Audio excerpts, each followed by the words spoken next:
knows where they are. Welcome to the Service Design Network New York Chapter's monthly events, one of 2 monthly events of this month. So very excited to have you all as you're joining. We're super excited to have Agnes. I don't know, Kathleen, if you want to say anything about your all's connection, how you got connected. And yeah, but later when we get to her slides, I can do a little bit. Yeah.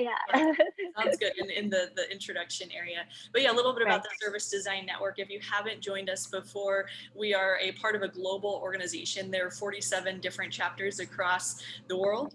And really we facilitate knowledge exchange through events, through content, we have a Medium blog. The SDN has a whole ecosystem of different content that they provide. We also have a YouTube channel. You can check out other chapters' content. Dallas posts a lot of different videos and things, but yep, we exchange information and knowledge about service design in hopes to make it more accessible to individuals to be practicing within work, within whatever space they would like to be using that. And it is looking at building relationships across individuals as well, raising service design awareness, and just enriching the local community, which through the pandemic, we've been lucky to get to connect with folks really from far distances. So we welcome anyone from wherever they're joining, and happy to have you all here. Just one of our other many reminders about second Tuesdays is often when we have our events. We now have been doing some third Tuesday events at lunch. But Tuesday's the day. Always look out for a Tuesday event. And you can follow us on Instagram, Twitter, and LinkedIn to learn more about any upcoming things that we're doing. And we post all our events, and you can register through Meetup in particular. So take a look at all of those different spaces where we have information about ourselves. Also, if you'd like to talk one-on-one with myself, Antonio, or Kathleen, you can sign up through Calendly. Tim Reitz also is on there through our Meetup discussion space. If you have questions about that, we can share more information about that, but one-on-ones are available. We do coaching, mentoring, and we'll talk to you about anything you'd like to chat about. And then we've also been doing a program recently on Instagram in particular, where we're sharing different profiles of community members. We found that we loved our in-person events. Hopefully we'll get to a place where we can start doing that again soon. But here's an opportunity for you to share a little bit about yourself so that you can get to know others within the community. You can check out our Instagram, SDN NYC, to see others in the community and how they got involved with coming to our events. Definitely take a look at that. And then I love talking about our website, I guess because I built it. But yeah, SDNNYC.com. The best website ever. It works okay. But yeah, it has a section where you can see all of the past events that we've hosted. I think I'm just one event behind. I need to post the one from 2 weeks ago. But it has the record, or it has link to the recording, link to the Medium. It has a blurb of what happened, information about the speaker facilitator, and then also any resources they wanted to share as well, if it's their deck that you want to download, something like that. And we have a YouTube channel, which every day we get a new subscriber. So please subscribe if you're into the recordings. I think we have more than 102 now, but we have all of our events through the pandemic on there. We'll try to keep doing that after we go in person again. So then please rate us. You'll get a little note through either email or when you log on to Meetup. We do look at these and try to assess what are people enjoying learning about, what do they want to hear more about. So please give us a rating. Without further ado, Kathleen, I'll hand it to you. Sure. Hi, I just want to give a real quick intro about Agnes. You guys probably read about her online, but I just kind of want to let you guys know how I came across, meeting Agnes. So a few months ago, I started teaching a service design course at NYU, and I was searching for service design practitioners around the world so that I can provide my students, how service design can be applied in different places, whether in public, private, any kind of industries you can imagine. So I was able to find Agnes through a professional contact. She came to my class, shared with us her experience working in public services for the past 2 decades. And having Singapore as my second home, I know how much the government is doing. They pretty much designed the entire country.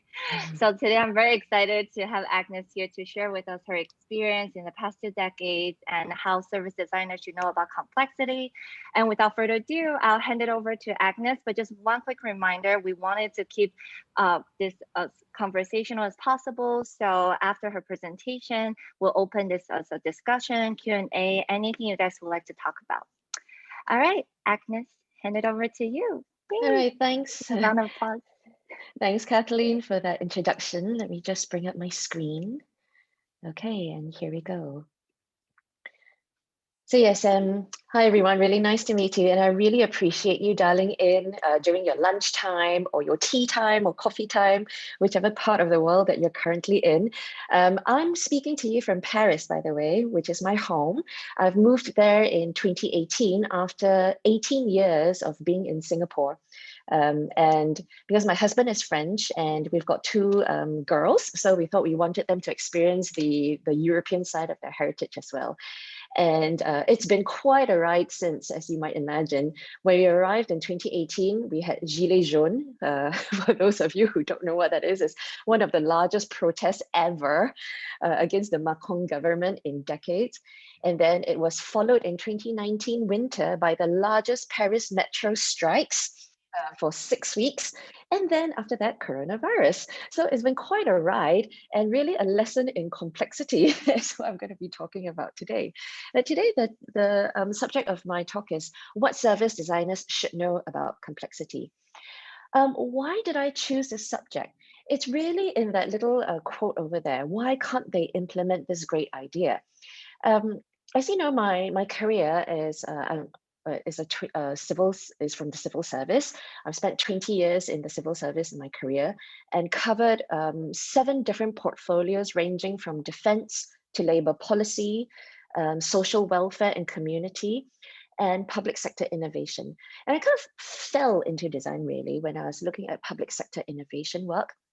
And I was looking at all the different tools possible, but none of them really spoke to me. It's all seemed very efficiency driven.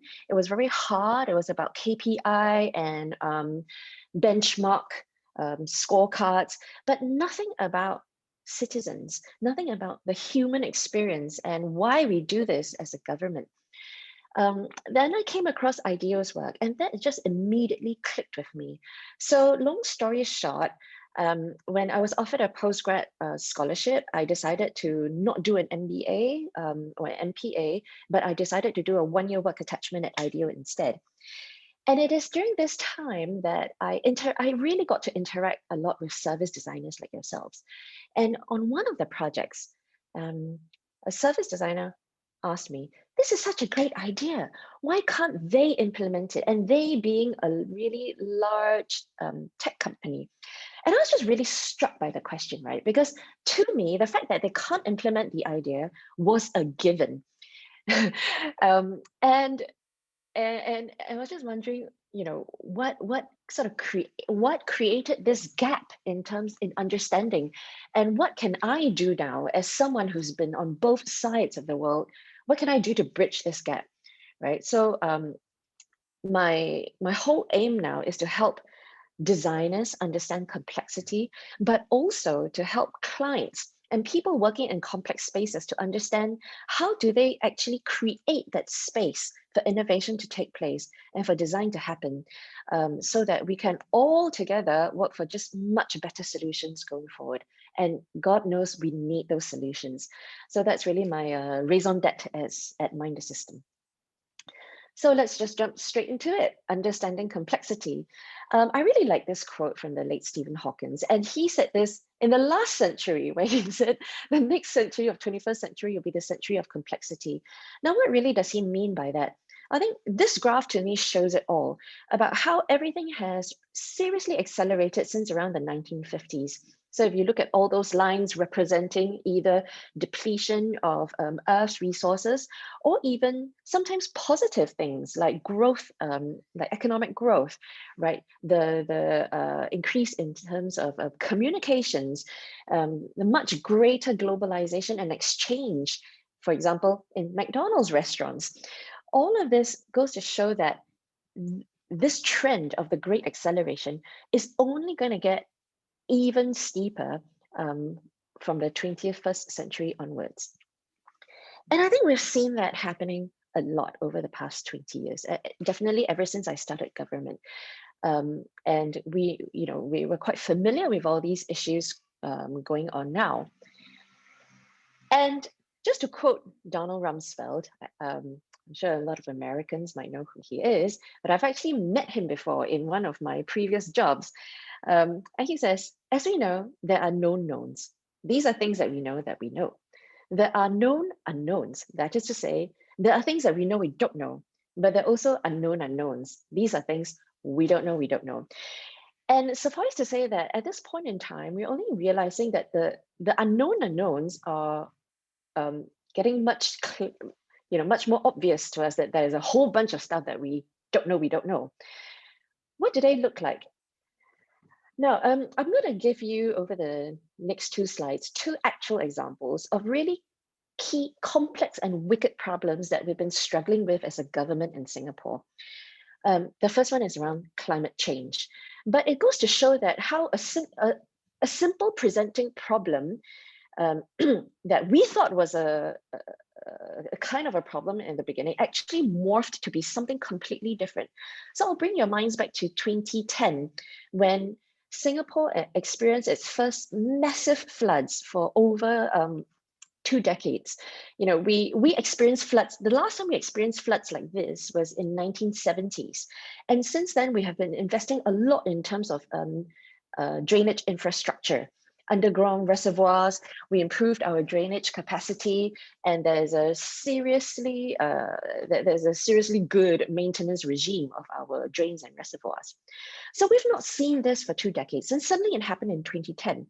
When it first happened, all fingers were pointing at the Public Utilities Board that is meant to maintain our waterways and our drain capacities in Singapore. And we call it a flooding problem. But if you fast forward now in the next 10 years, we know it's not just a flooding problem. It's an issue of rising sea levels and of climate change. Urban heat that is getting worse in Singapore has precipitated much heavier downpours, to the extent that we can get 1 year's worth of rain within a week. And then, of course, the drain capacity, no matter how good it is never going to keep up with that. But here is a classic case of a complex problem, that it looks like the presenting problem is one thing, in this particular instance, drain capacity. But over the years, the nature and our understanding of the problem will evolve, and it will actually start to involve a lot more different agencies, in urban planners, not just PUB, but also all the way up to the Prime Minister's office. What are we going to do about climate change? And today, we know that we have to invest between 100 billion Singapore dollars over the next 50 to 100 years, just to shore up our coastal defenses against rising sea levels, right? But back then we didn't know that. So this is if you are, let's say, a designer, and when I use the word designer in the broader sense, which is just basically problem solver. If you're a designer of this in 2010, how are you going to understand what is this presenting problem and what is the real solution? It's really, really difficult. Another issue that is actually an existential issue for a small country like Singapore is total fertility rates. And fertility rates have been declining really rapidly since the 1980s. And in the 1970s to 80s, we had a stop at 2 policy, right, where the government was concerned about the fast growing population, and they gave lots of incentives for families to stop at 2. When I was growing up, I was part of that generation where my parents were told to stop at 2. So I only have one other sister. Then what happened?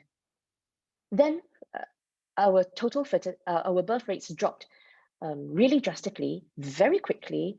And today they are at about 1.24, which is well below replacement levels. Replacement levels are 2.1 per person. And they've never been able to go up since, no matter what kind of policy tools that we threw at the problem. So we have given baby bonuses, and now we've tried to incentivize people the other way around to have more kids, right? So the more kids you have, the more money government throws at you. but it will never go back to the level it was before. So again, if you were a policymaker in the late 1970s and 1980s looking at this problem, how are you going to think about this? How are you going to be able to predict what is going to be the impact of your policy tools on the long-term, existence of the country? Really tricky questions, and I will come back to this later. So basically, this is what we're looking at in terms of complex problems, right? What they look like as characteristics is that they're multidimensional. No one single individual can see the whole system. And this means that as a designer in this complex space, you have lots of different perspectives to uncover, lots of different goals to navigate. And the first thing of the book is that it's just hard to agree on outcomes in the first place. And that is a classic case of what you saw in terms of climate change. The second characteristic is bifurcation. Trends can change suddenly. And along with that is the butterfly effect. Small changes in conditions can have a significant long-term impact that you'll find really difficult, if not impossible, to recover from. And that's what we saw in the population policies. And we're starting to, and China experiencing that as well now with the trying desperately to reverse their one-child policy, but Singapore, we know that we know where the trend is going, which goes to say that past data is not helpful in predicting what's to come next, or what works in one context may not well work in the other. And finally, another characteristics of typical complex problem is non-deterministic, right? So behaviors cannot be predicted. And if you study systems thinking, there's a really classic case called the Cobra story, where in the 1940s, the British Empire and the British government in India tried to constrain the population of cobras. So they gave out incentives and they paid for every cobra that was caught and brought to them. And then they found out that, hang on, why is the population of cobras actually going up? Then they found out that it's because people were breeding them so that they could send it into the government and get money for the cobras that they turn in. And they went, okay, no, this is not working. We're going to stop this. We're going to stop this program.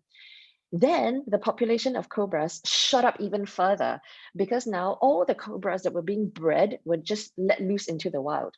So that goes to show the issues of complex problems behind that the feedback loop in the system can either attenuate or cancel out what you do.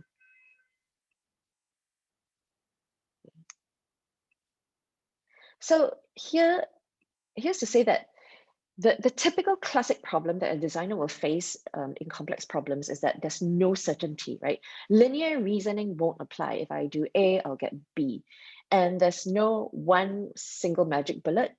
Instead, what's required is going to be a portfolio of solutions. Now, it's not just in the public sector space that we're seeing this happen. So complexity is getting prevalent in businesses too. And but there's a McKinsey report that predicted that just 12 ecosystems will account for 30% of global revenues by 2025, representing 60 trillion in revenues. What is an ecosystem? Amazon is an ecosystem. Your big tech, represented by Facebook, Google's, those are an ecosystem in and by itself. In China as well, where they set up firewalls to protect homegrown industry, are growing really massive ecosystems like Ping An, Haier. So they're also growing, massive industries in there. Read this. There's an ebook, Ecosystems Inc. over there, where you can see the picture. Go buy the ebook. I highly encourage you to read it. There's 220 pages of it, but if you're interested, I've done a 9-page summary, so you can email this you can email me after this to ask for that summary. But I've summarized the key principles of what I read in there, which is basically value chains are linear, but ecosystem relationships are codependent, right? Which goes to say that one day you can be competitors, another day you can be collaborators, and it's moving all the time. It's another principle is that the ownership of user touch points trumps ownership of assets. And this is really interesting because then business ecosystems are about the art of managing assets that one doesn't own. And that's super complex when you think about it. Members are engaged rather than constricted or contracted. So imagine it's like, the service design network that all of you are voluntarily part of.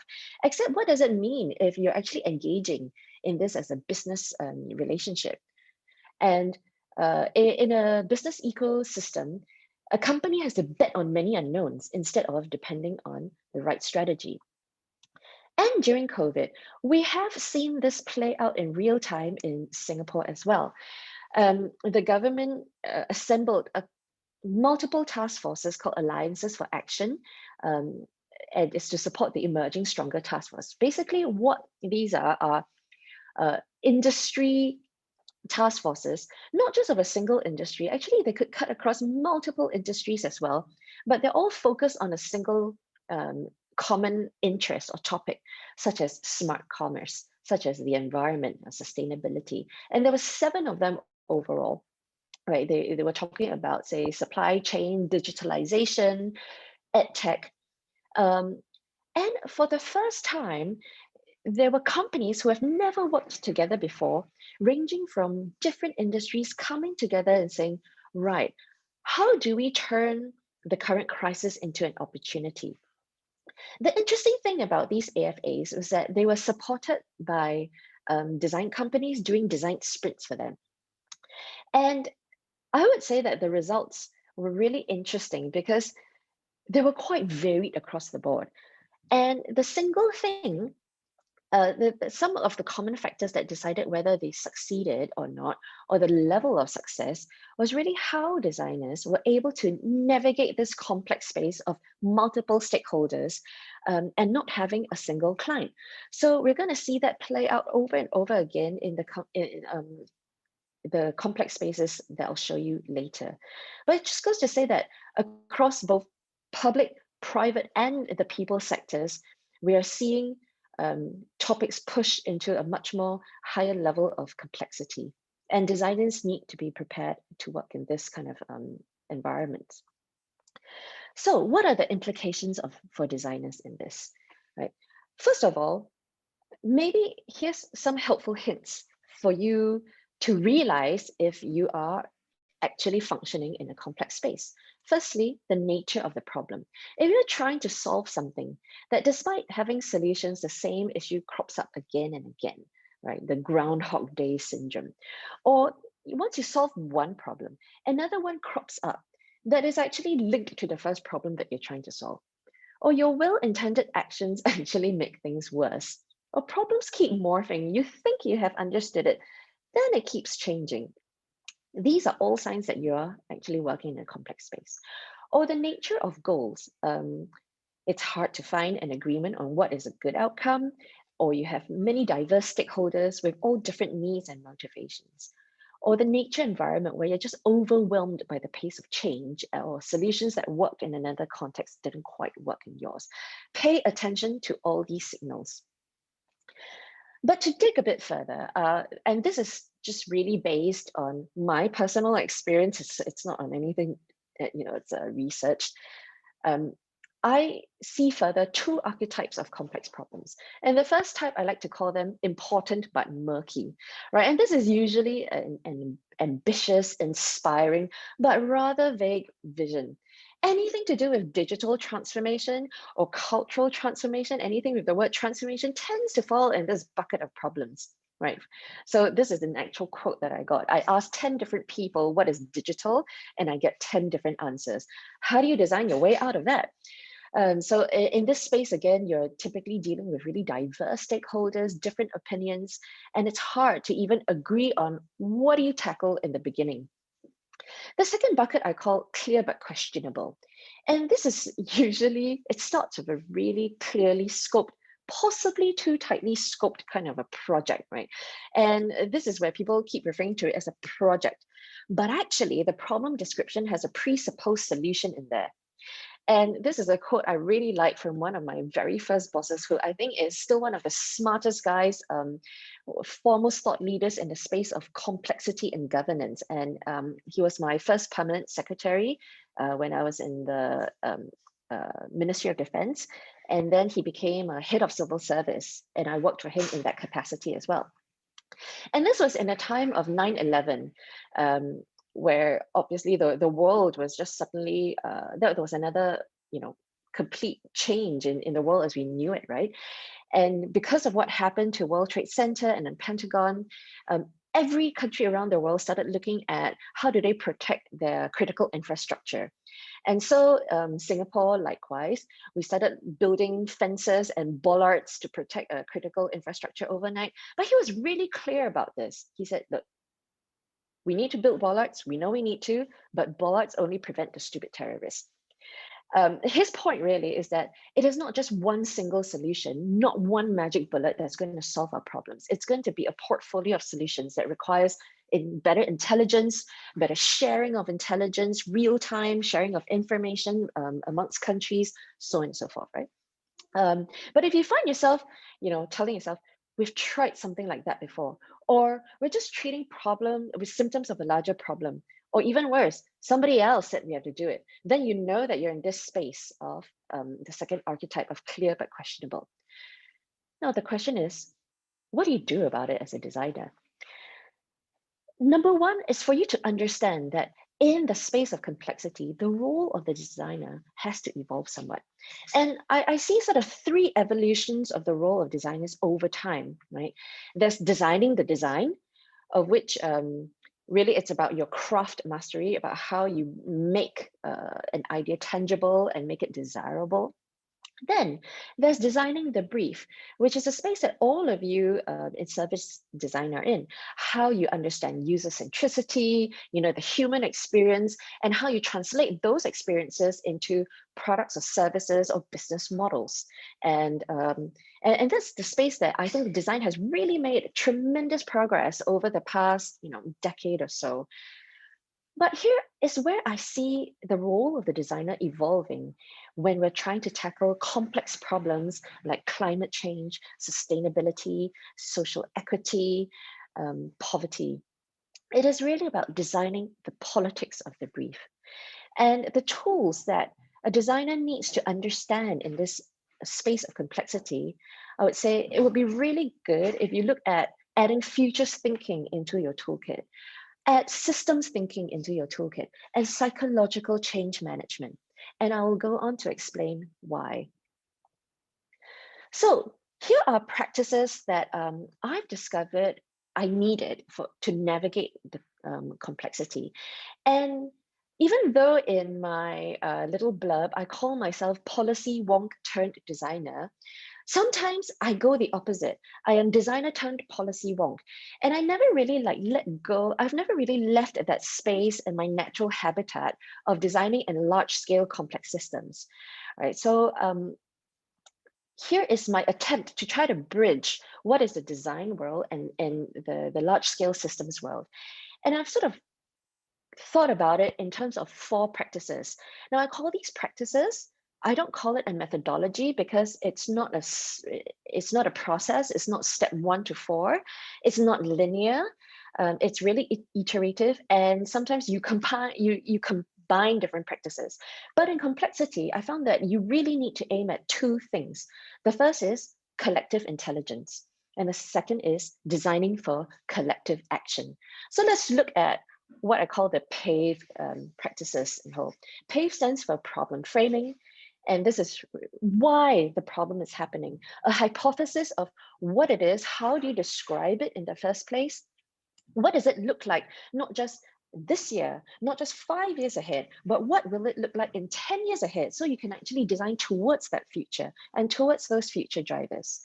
Then there's alignment seeking. And it's basically saying, guys, if we're going to solve this problem, these are who we need to involve upfront even in the problem framing phase itself. And this is around stakeholder analysis and engagement after you have done your systems thinking of sensing that problem space. Then you need to move into collective action, right? Vision building This is what we want the future to be. And this is really the space of engaging emotionally, storytelling, setting that North Star, right? That big, bold, hairy future and ambition and exploration. This is how we might get there, and not just one silver bullet, but a portfolio of solutions that you have to probe all the different leverage points in the system. So in my view, this is where that space of collective action is where design is typically focused on today. We're really good at doing that in service design. We're really good at telling the human story, bringing that human experience to the table. And through brainstorming techniques, through facilitation, really great at bringing people to the table and saying, let's design for this, okay? And then using tools like prototyping and experimentation, wireframing, we're really good at making that future tangible really quickly in very quick ways. However, I think that complex challenges requires designers to invest more time and effort here in the collective intelligence and analytical space. And here's how I would set up typically a problem framing and alignment approach. And I thought I wanted to propose, really practical questions that you should ask yourself as a designer, or you should ask your clients as a designer, right? So let's look at the important but murky kind of space: transformation, digital strategy, yada yada. The first question I'll ask is, why should anyone care?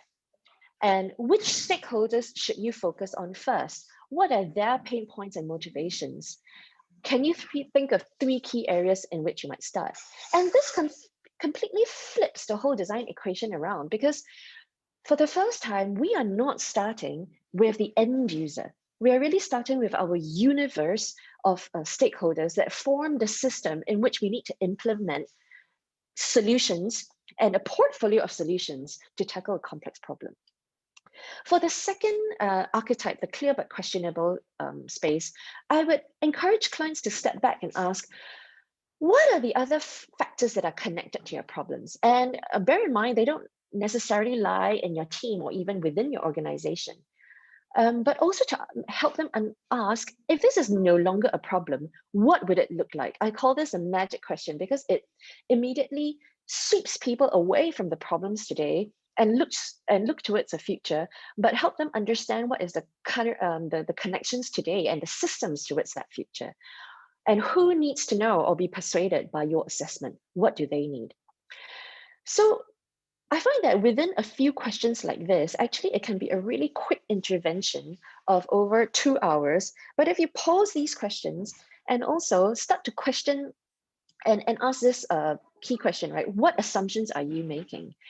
Then the problem framing just starts to shift quite naturally. And this is really powerful because it then helps them step back and see the larger system at play, which is what you need.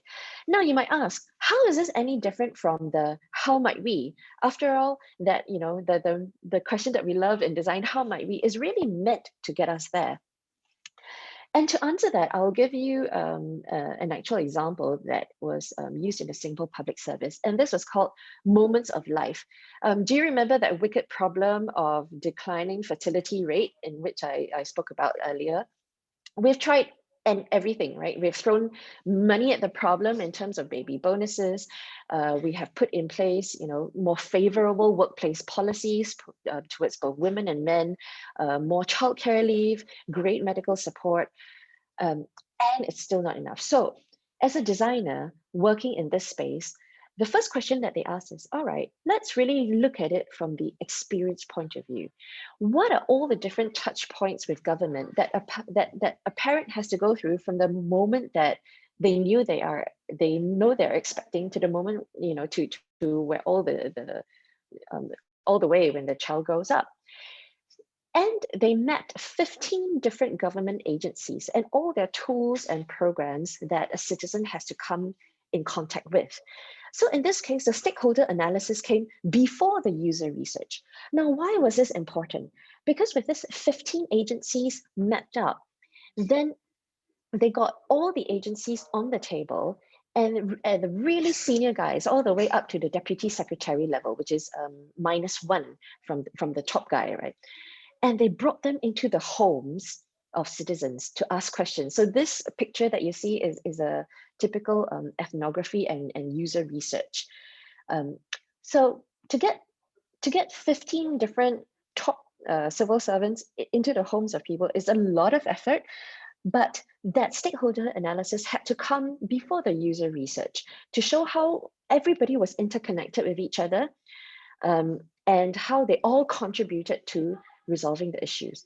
And so in this case, there were many clients for the designers, not just one. So coming back to the 4 practices in complexity, this is where I typically see the how might we coming in here, right? You're really trying to build towards a vision. So in that particular case of moments of life, the vision for moments of life was, okay, we want to provide a seamless touch point for a citizen so that from cradle to grave, they get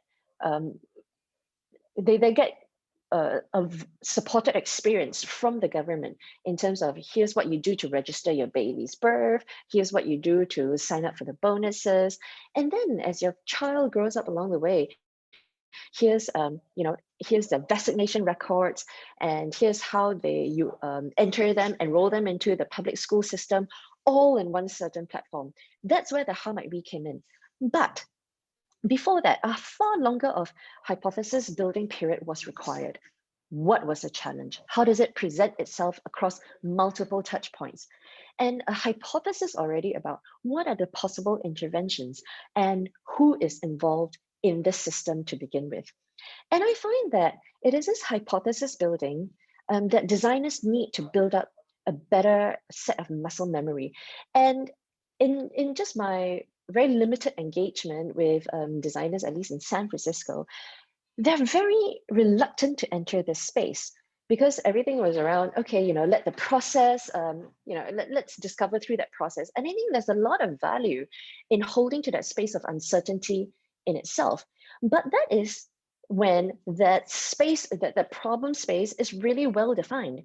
But when you move into complex spaces, I think we really do need to enter and push upstream a lot more in order to have a hypothesis to begin with. But this is a hypothesis softly held, right? And really the whole idea is to be able to move into different threads and lines of investigation after that. So this is where I think the toolkit of a designer in the complex space will need to come in. Look at future drivers, right? What forces will shape our operating environment X years from now, 5, 10, 20, whatever that makes sense in the space that you're designing for. Look at systems. Who's going to be impacted and whose involvement do we need? And in that overlapping space, you look at emergent behaviors. How will different stakeholders respond to new forces? And how might the dynamics between them change tomorrow? Then you look at humans. What are people experiencing today? How can they be better supported? And the future experience. What do we need to do in order that people might thrive in the face of tomorrow's challenges and opportunities? And then you look at collective action. What's motivating or holding back our stakeholders, and how do we factor these into our alliance building efforts? And all of this is around designing the future for complex challenges. So just a very quick word about leadership mindsets. I typically speak to clients in large organizations, but I think this equally applies to designers as well, right? It's really a mindset from command and control and a sense of mission accomplished. I have done this, job is done, I can move on, a binary either or, and having all the answers, to really influence and persuasion. And how do you have that infinite mindset that even if I design something today, I must keep in mind that there are other things to design for tomorrow, and all of them have to be connected somewhat in the future. How do you embrace polarity? I think designers are really great at this, right? Keep asking the word and asking great questions. But not everybody is comfortable operating in this space. And when I'm operating in this space as a designer, there are barriers. So I can tell you all these nice things today, but the fact of the matter is you go back to your space tomorrow and there will be barriers that you need to be at least aware of. A lot of them are external, granted, right? Performative pressures, time, quarterly numbers, tick the box mentality. I'm sure you have experienced it all. But when you are working in a space and in a mindset of influence and persuasion and playing the infinite game, there are actually more nefarious internal barriers, hidden demands. And these are things that we tell ourselves in our heads, either as leaders or as designers. And these are some of the key ones that I see over and over again. Hidden demands of ourselves or others. I must get this right the first time, right? There's a low frustration tolerance for messiness. And there's some all or nothing thinking that everything, is as my design, my career as a designer is hinging on this, or self-labeling. If I cannot solve it, I am useless. And this is what I see from the design industry, but also quite prevalent in the engineering industry or in the leadership circles, which is perfectionism, right? And these are a few signs of what I call maladaptive perfectionism. Don't get me wrong, perfectionism in certain circumstances is really good because it really makes us strive for higher levels.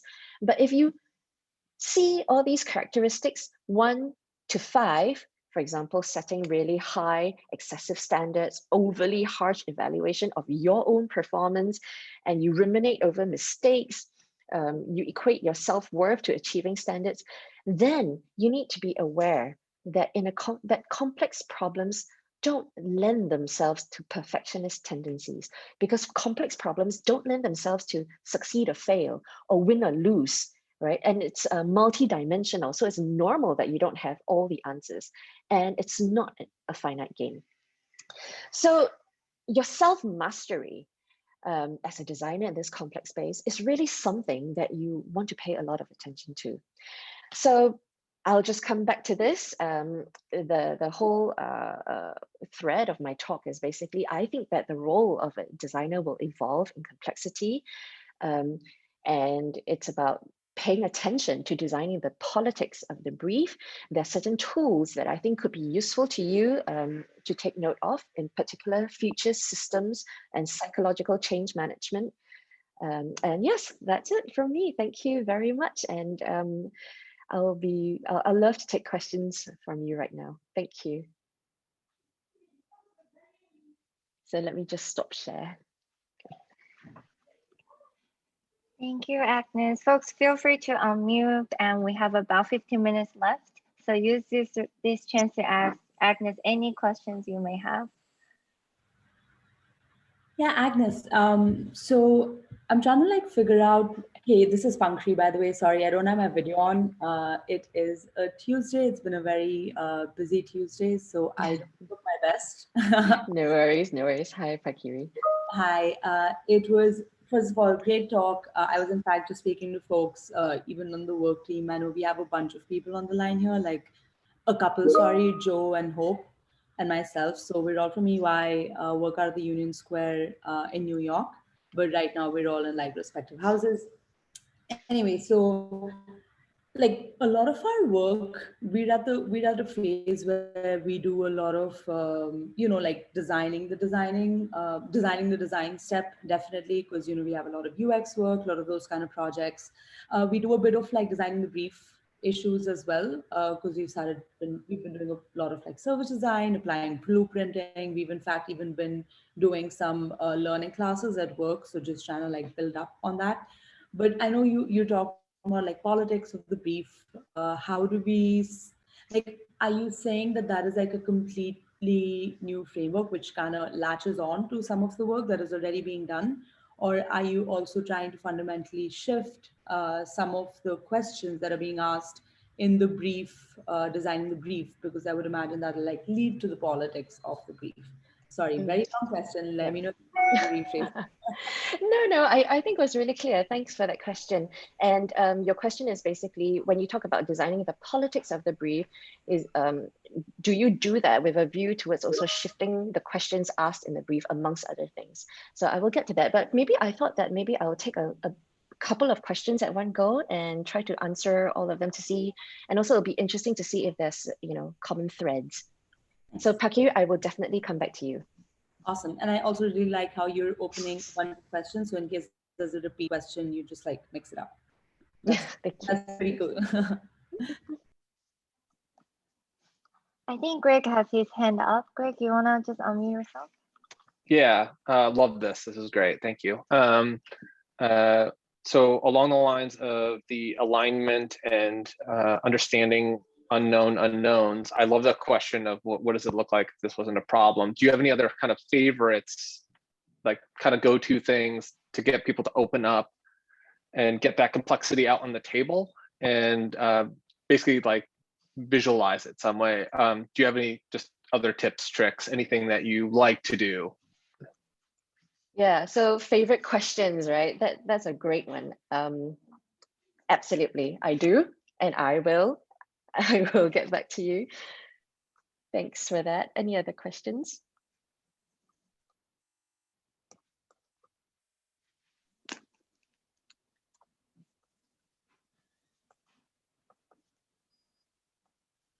Okay, while we're waiting, I do have one question that's kind of related to before the event started, we're kind of talking about the hybrid, remote, and going back in person.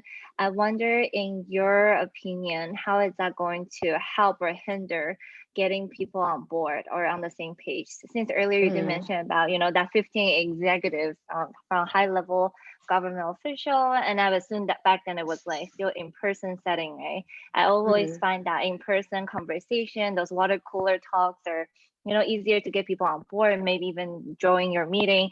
But so just wanted to hear your thoughts on like this remote hybrid in-person situation that will be continue carrying our workspace. If there are things that we can do to make this easier or better for better collaboration. That's a great question. Okay, yeah.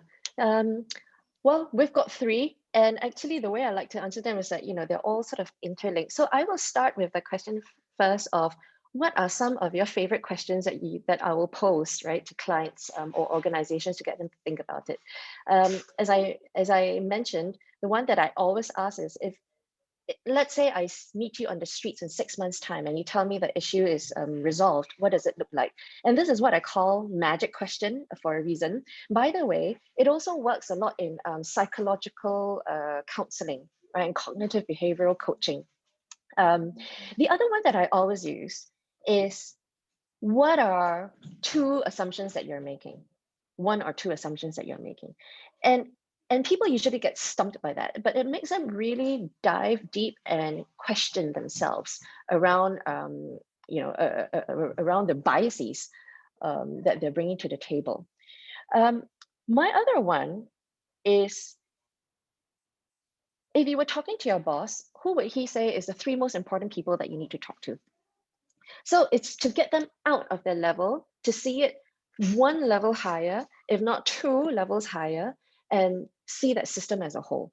Basically, what we're trying to get at is to get people out from their usual shoes, right? And to sort of open up the aperture a lot wider and see all the connections around them. That's what we're trying to do. So when I ask these questions, then it's to Pakiri's point. What is the whole notion and what is the whole objective of designing the politics behind the brief? Is it to shift the questions of the brief itself? I would say a big part, yes, absolutely. It's to get to a better level of understanding of the problem and the connections, but also fundamentally, when I do that, what I'm ultimately interested in is the implementation efficacy. And it goes back to that very starting question that I opened my presentation with. Why can't they implement this? Now, if you start with that question at the very beginning, and you start to think about, okay, what are all the implementation barriers that they're going to face, all the blocks that they're going to get along the way, and factor that all the way up front, then even that, the nature of the question starts to change. I'll give you an example. When I was the Chief Transformation Officer of Land Transport Authority in Singapore, we were trying to see whether we could design an MRT station that's kind of a subway station using human centricity, citizen centricity principles first. And what happened is that they realized in order to do that, commuters were telling us that they would like their transit spaces not just to be transit, get the maximum number of people in and out as quickly as possible, but also a community space. And in order to do so, we needed to get fire safety agencies on board, security agencies on board, land planners on board. Even something as simple as where the fire sprinklers would go massively changed the design and how we could fundamentally implement on that user vision. So all the way up front, when you know that this is my system of design and my system of interventions, then these are the people that we need to get on board with us at the very get-go and understand what is important to them so that we can be able to implement down the line. If not, you will always get into this us versus them kind of dynamics. So in the Singapore Public Service, we always go by one mantra, right? Policy is implementation. It doesn't matter, you can write the most beautiful policies on paper and in cabinet, but if it doesn't get implemented, it's all for nothing. And it's the same thing I would say to designers, right? Design is implementation. So then coming to Kathleen's point about hybrid, does this help or hinder getting people on board? In the past year during the pandemic, I basically shifted almost 100% into doing strategy work for Singapore. And with HQ, I was personally involved in some of those AFAs, or rather involved in setting up the design sprints. And I would say that the virtual format hasn't changed things very much in terms of getting people on board. If they're not on board to begin with, it's not because of the format. It's because you haven't really tried to understand what their intentions and motivations were in the first place. And doing so is just like how we're talking right now. It made no difference. So the only difference lay in the quality of the questions and in the quality of investigation.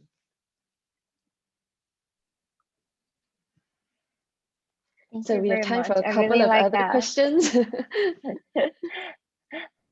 The quality of questions, that's a great question that you said. Anyways, I think Natalie just unmuted herself. I didn't want to steal it from another participant, so extra pause for interruption. I'm talking, so I'll go. But I guess I'm curious about the readiness or evolution of where a group is in order to practice some of these things. Like, I wonder if there are any considerations around like some of these changes. Maybe there's a reorg that needs to happen or a mindset shift. You talked a lot or a little bit about the psychological changes. So I guess, are there signs that a group is in a better position to begin implementation? Like, is there anything that shows that versus there's gonna be a lot of deep work done around how the organization functions, their mindset, their approach to problems before you can even begin practicing? Yeah, no, that's a great question, right? And frankly, that's something that I've been also thinking a lot about.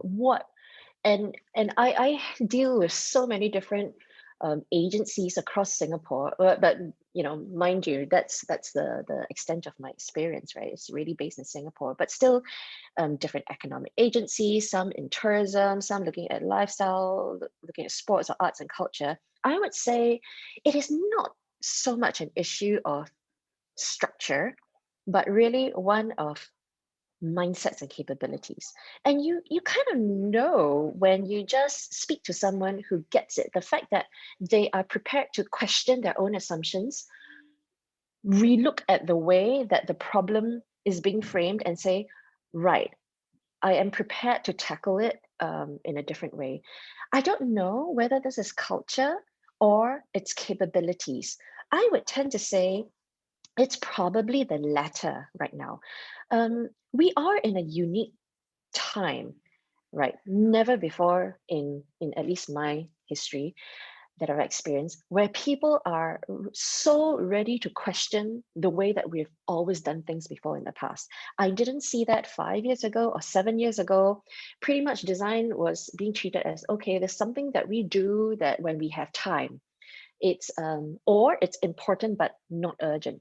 Today, the way that people are looking at how design can help take them to a different place, the appetite is completely different.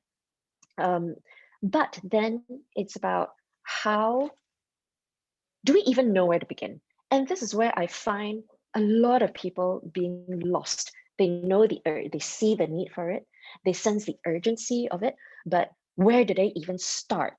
And actually, that's where I'm getting a lot of inquiries. How do we build our internal capabilities to do this?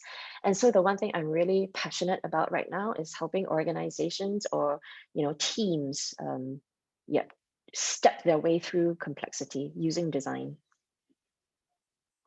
Thank you.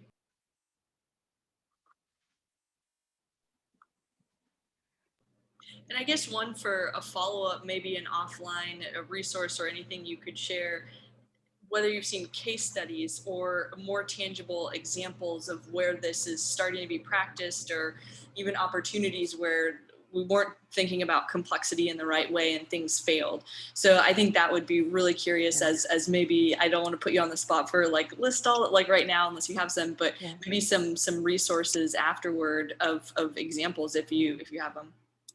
Yeah, absolutely. So I'm going to send a couple of the slides over to Alicia, and she's going to do a write-up, and it'll go on your website, as I understand. There will be a list of resources. I think if you want to know where you go to immediately after this, I would look at two sources. The first is look at systems thinking, right? And there are a couple of really good sources that I feel describes systems thinking in a really easy way, but that's essentially one view of looking at complexity, sensing what are all the connections in a much bigger scale than what your presenting problem is. The Omidyar group, the guy who founded eBay, he set up the Omidyar Foundation, and in it, he's really putting a lot of money behind developing systems design practices. So this is also a whole new discipline that's coming up, systems design. So do look into that. The other one that I always use is the Cynefin framework, and that's spelled as Cynefin. Cynefin. It's actually a Welsh word because it was invented by a Welsh guy called Dave Snowden when he was working for IBM in the 1990s. And this is a way for you to understand or sense make what kind of space you're in, because not everything needs to be complex, right?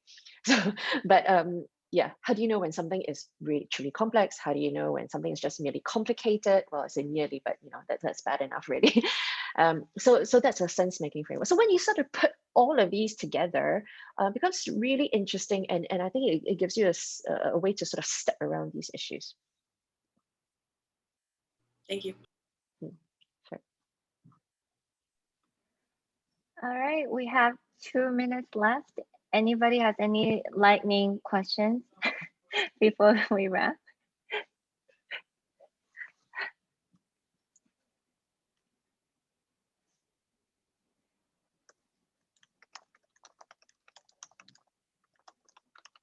Okay, if there are no other questions, Yeah, I guess. So Kathleen, yeah. I just Yes. put my email in the chat group. Yes. Love to hear from you, right? If you've got any thoughts. I also love to hear back from designers around what is happening in your space. And yeah, just like to see whether you see the same things as I do, or actually, you think I'm completely left field. I hope that this has been helpful. Yeah, definitely. Super helpful for me, and I'm sure like almost everybody's still on the call right now, and I'm sure this is a very informational and educational session for all of us. All right, we literally have a minute left. I guess if there are no other lightning questions, I just want to give Agnes a round of applause. I learned this in my yoga class the other day, literally a round of applause. Thank you, everyone. Thanks for spending your precious lunchtime with me. I really appreciate that. Yeah, thank you. All right, have a great day, everyone. We'll see you at next event. Bonsoir, as the French would say. Bonsoir.